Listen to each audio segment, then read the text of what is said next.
In the shadow of skyscrapers, dubbed Billionaires Row, New York City is planning to open a homeless shelter, and many nearby residents are not happy about it. It's really absurd.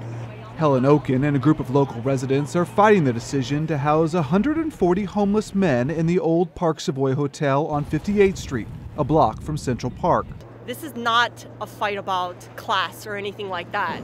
It's going to happen in your neighborhood too, so it doesn't matter who lives here. It's just a matter of the way it was done, the amount of money that's being spent, the lack of transparency. The $63 million project has run into countless problems, including the city's Department of Buildings issuing a stop work order because the owners didn't have the right permits for renovations. The city's Department of Homeless Services acknowledges residents' concerns but plans to go ahead with the shelter anyway.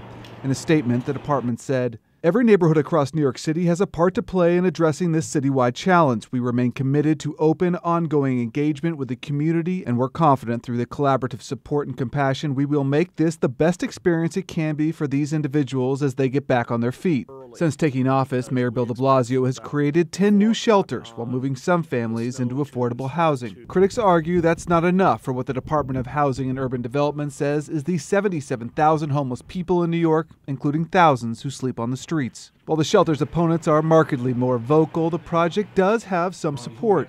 John Sheehan is a homeless advocate who lives and works within a few blocks of the proposed shelter and says he strongly supports it. I believe people have a right for housing. I believe it's a social justice issue. I believe that as a society and as a city, we need to help the people who are that have less than us. And I respect the concerns of people, my neighbors. They're good people too. But I don't believe that the shelter is going to have an adverse effect on the community. Many of the shelter's opponents say they are willing to accept a shelter for families, which they contend would fit better in the neighborhood than a shelter for homeless men. The city says it has no plans to change who will inhabit the old Park Savoy, but hopes the shelter will be open by summer. David Martin, The Associated Press.